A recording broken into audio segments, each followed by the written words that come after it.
What is up, cinephiles? Welcome back to Screen Kings. Today's video we're talking about an exciting new sci-fi show from Apple TV+.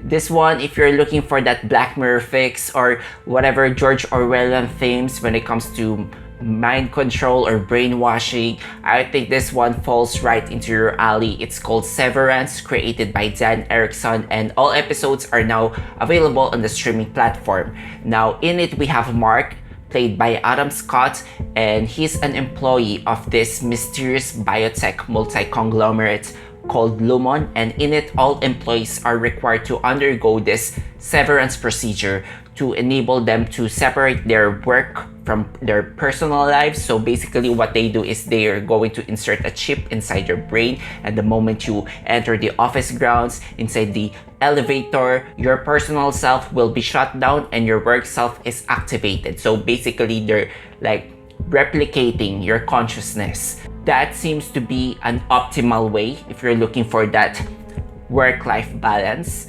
And honestly, while watching this show, I think I've already thought of this concept partially because just in this past 2 years that we're having the pandemic, I also work in a corporate setting. We are forced to do this work from home setup, and I felt like my work life has invaded my personal life because we have cultivated this cycle of eat, work, sleep, which is very unhealthy, but this show offers an antidote to that. So initially it appealed to me because, you know, who wouldn't want to work and not feel the weight of your actual work?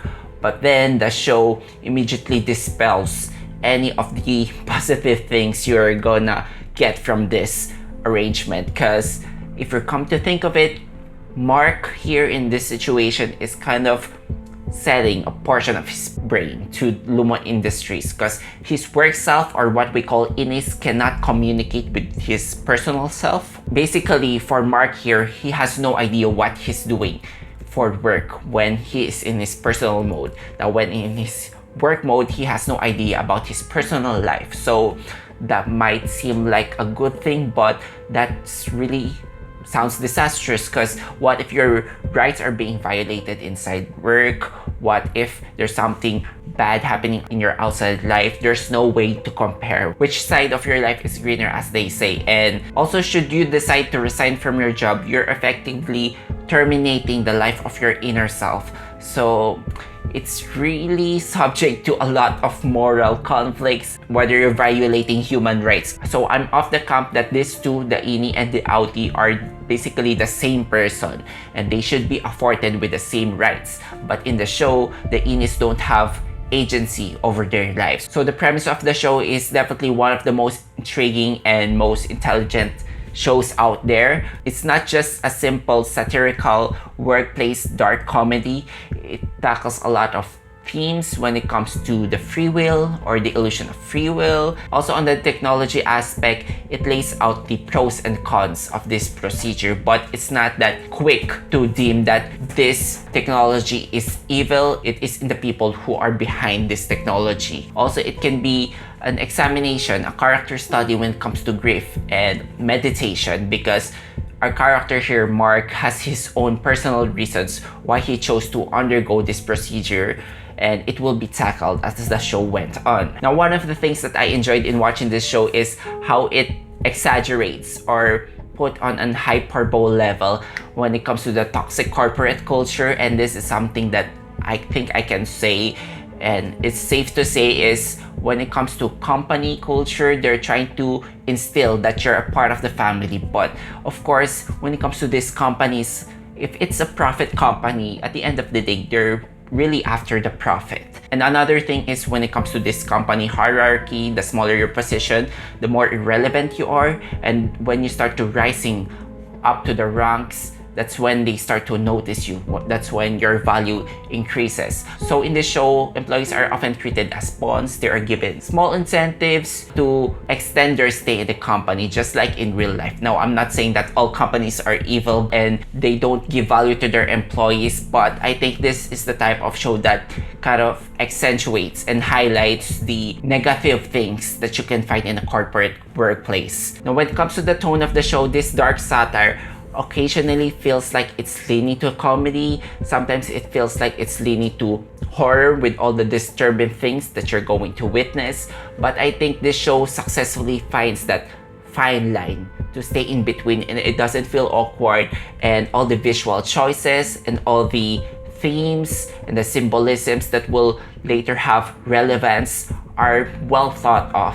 And also I like that the dark humor here is both delightful, it's sad and disturbing, and I think the vision that Dan Erickson has this show really works together. Now admittedly, the pacing of this show is a bit slow, but I've already read positive reviews about this show, so I had that patience. So given the proper right amount of investment, it has a good payoff. Now there are a lot of questions thrown in per episode, and at the end of the episode you're gonna have your own theories and wait for the next episode if they're gonna get answered. So I think this show has this cool way of dropping puzzle pieces so that you can see the bigger picture but not yet fully, because they're saving a lot of stuff here for the second or possibly future season, which is something that I'm confident of because I can see that Dan Erickson has everything mapped in his head.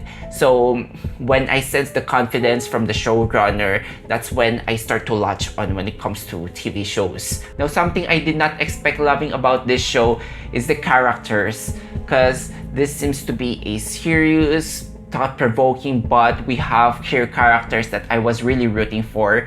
We have here Mark, he's the supervisor of the macro data refinement, such a vague department, and up until the finale we have no clear idea what they're doing. They're just facing these analog computers rolling through numbers. I have my own theory, but I'm not gonna share it to you guys because I want to keep this non-spoiler. So in here, since he is our perspective, we get to see his innie and outie self. So basically he has to portray two characters here, so you can see the distinction that he possesses in both of the characters, because his inner self is more upbeat, I would say, and then his outside self, there's something burdened by this character. So I think Adam Scott is well adept when it comes to showcasing his both dramatic and comedic skills. He also has good dynamic here with the team because he's more of the compliant one, and then there's this another character, Helly R, played by Britt. She's more of the rebellious one. This character has an exciting arc. And then we have Dylan here, played by Zach Cherry. He's the comic relief of the show. His line delivery is really hilarious. I think he's my favorite character here. Then we also have Irving, played by John Turturro. He's one of the senior members of the group.